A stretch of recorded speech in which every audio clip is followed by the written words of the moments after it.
Bueno, y de alguna forma seguimos en tema porque Bea nos mostraba allí la playa de Montevideo y ahora hablamos de turismo. ¿Con quién? Con el flamante nuevo presidente de la Cámara Uruguaya de Turismo, Fernando Tapia, que lo recibimos con mucho placer para hablar de las expectativas de los operadores de cara a la nueva temporada de verano. ¿Qué turistas se espera? ¿De qué nacionalidad? ¿Qué pasa con la conectividad aérea? ¿Con los cruceros?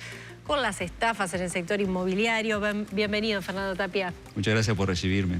Bueno, ¿de qué origen se esperan más turistas este año? Bueno, en primer lugar, si me permitís, quería comentar que hace poco hubo cambio de autoridades en la Cámara Uruguaya de Turismo. Sí. Tuvimos a Marina Cantera como presidente hasta hace muy poco y quiero hacer un reconocimiento para Marina, que hizo un gran trabajo.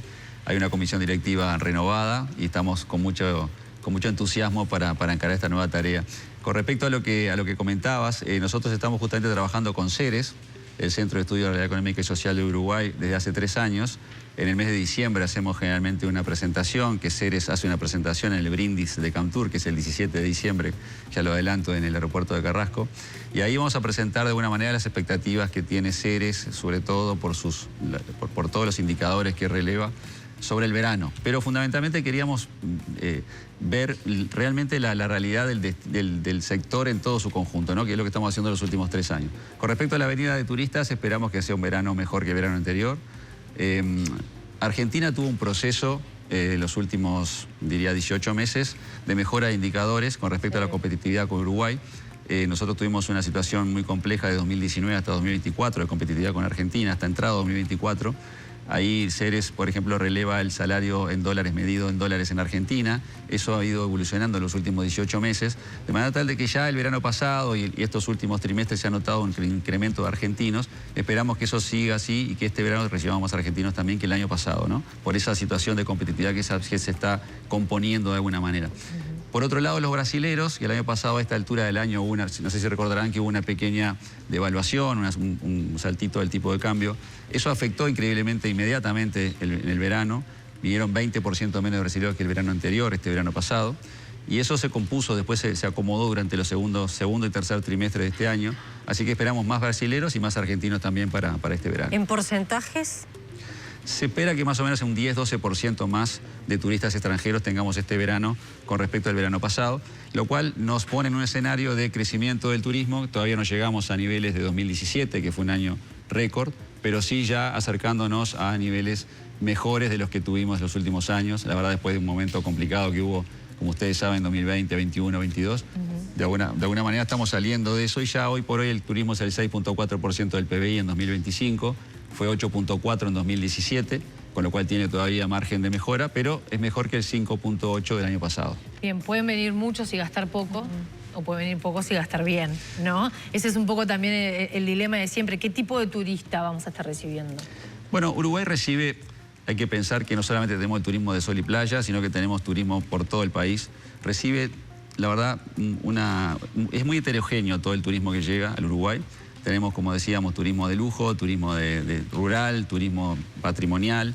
Realmente hay ofertas en Uruguay, inclusive después de la pandemia, si se puede pensar que hubo alguna cosa positiva de la pandemia en la actividad turística, es que aparecieron muchas ofertas de turismo en el interior del país nuevas, que tienen que ver fundamentalmente con familias que de repente estaban vinculadas con la explotación de la tierra desde su casa y que abrieron la puerta de su casa para recibir turistas, para hacer experiencias rurales.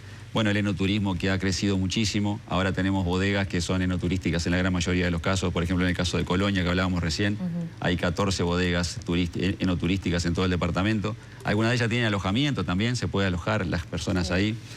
Turismo, digamos, de aventura. O sea, realmente hay una oferta que creció muchísimo, que se enriqueció después de la pandemia y que de alguna manera tiene que ver con todo el turismo que tenemos en Uruguay. Y creo que hay, como decía recién, el tipo de turista que llega, justamente tentado por esa oferta, es cada vez más heterogéneo. Bien. ¿Qué incidencia tiene el arribo de los cruceros en la aguja del turismo? Bueno, desde el punto de vista, digamos, del impacto económico no es tan importante, pero sí es importante para un sector que tiene que ver sobre todo con el transporte y con los guías de turismo y demás, que tiene sobre todo en Montevideo y Punta del Este. Pero lo más importante que tiene el crucerismo es que es una forma de promocionar el país que es inigualable. O sea, son personas que llegan al Uruguay, que conocen el país, con una experiencia que es muy linda en general, por un día, y esas personas después se transforman en promotores del país en el exterior, o ellos mismos deciden volver a la zona, volver a Sudamérica y pensarse en quedarse más tiempo en Uruguay, algún día más, o algún amigo que viene y le dice, mira, te conviene quedarte una noche, porque conoció algo de calidad. Entonces, ese es el fuerte que tiene la parte de cruceros. Y bueno, hoy por hoy hay, según lo que dicen los operadores expertos en el tema, una situación de competencia con otros destinos del mundo, que se ha transformado en más caro esta zona del mundo, sobre todo porque el puerto de Buenos Aires ha subido los precios en dólares, medidos en dólares. Entonces hace que la ecuación de hacer crucerismo en esta zona del mundo sea un poco más cara de lo que era antes. Y por eso se esperan menos cruceros. Se esperan menos cruceros, tanto esta temporada como probablemente la temporada siguiente también.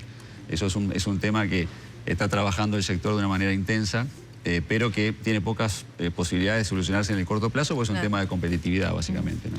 Hoy usted hablaba que el turismo es el 6%, ¿no? Un poco más del 6% del PBI. 6.4. Exacto. Y a pesar de esto y que el Uruguay tiene al turismo como uno de sus principales ingresos, el servicio que se brinda en el Uruguay también es heterogéneo, ¿no? Hay lugares que están tremendamente preparados para recibirlos y hay otros lugares que parece que no se enteraran que viven del turismo, ¿no? Pasan en algunos puntos de Rocha, en algunos también puntos de Maldonado. ¿Cómo se trabaja la interna? Porque por más esfuerzos que se hagan en conquistar a que esos turistas lleguen al Uruguay, si la experiencia de servicio no es la mejor, bueno, tenemos mucho que trabajar. Sin duda, bueno, siempre hay cosas para mejorar. De todas formas, si uno mira en sitios internacionales como TripAdvisor, por ejemplo, y mira los destinos de Uruguay, generalmente están muy bien calificados. Generalmente está calificado muy bien la escala humana, la calidez. Claro, pero yo no puedo calificar el almacén, por ejemplo, que voy a comprar cerveza a las 8 de la noche y está toda caliente, ¿no? Capaz que sí puedo calificar al hotel, al lugar donde me estoy hospedando, pero no a eso que también hace el servicio turístico. Sí, de todas maneras lo que yo me refería es que hay una calificación de destinos también, o sea que de alguna manera el destino Uruguay, el destino Punta del Este, el destino Colonia, el destino Montevideo también tiene una calificación como destino. Entonces, la verdad que ahí yo te diría que es cierto que hay muchísimas cosas para mejorar. Ese ejemplo que diste es un ejemplo que lo conozco. De todas maneras, te diría que en líneas generales tenemos una actividad turística que tiene grandes posibilidades de satisfacción de las personas que llegan. Tanto es así que nosotros recibimos 3,5 millones de turistas por año, o sea, casi sería un turista por cada habitante que tiene el país. Eso es un ratio que, si lo miramos a nivel internacional, es muy alto. Son pocos los países que logran tener esa cantidad. Por ejemplo, Argentina tiene 6 millones de turistas al año, extranjeros. Entonces, eso quiere decir que de alguna manera, si bien siempre tenemos cosas para mejorar, y a veces nosotros somos, los uruguayos somos inclusive más exigentes inclusive que los extranjeros, el país y muchas zonas del país, muchos destinos del país tienen realmente una calificación muy buena y eso hace que el turismo pueda seguir creciendo. Una actividad que, como sabemos, es una actividad que genera 124.300 empleos, fue el año 2024 lo que dio como promedio. Decíamos recién el 6.4% del PBI.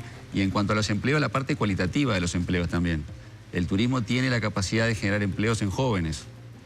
Jóvenes de menos de 29 años son el 30% de los que trabajan en turismo en Uruguay y el resto de la economía es un 20%. O sea, el turismo es capaz de generar más empleos en esa franja etaria, que es una franja etaria con dificultades de desempleo, proporcionalmente más que el resto de la economía. Entonces es una actividad que tiene un impacto social y económico muy importante para todo el Uruguay, ¿no? Fernando, respecto a los alquileres, se está esperando que el Poder Ejecutivo reglamente esta ley sobre vivienda turística para alquilar. ¿Qué relevancia tiene? ¿Qué impacto va a tener?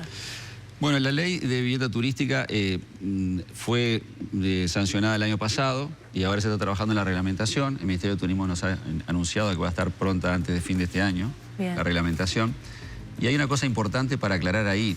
Esta ley no impacta en esa cultura habitual que tienen los uruguayos, sobre todo en balnearios y demás, que hay muchas familias que tienen una segunda vivienda, a veces en el mismo predio en el cual está su vivienda principal, que la alquilan durante el verano. Eso no va a cambiar, eso no está alcanzado por la ley, porque la ley prevé que aquellas propiedades que estén ofertadas por menos de 120 días no están alcanzadas por la ley en el año, ¿no?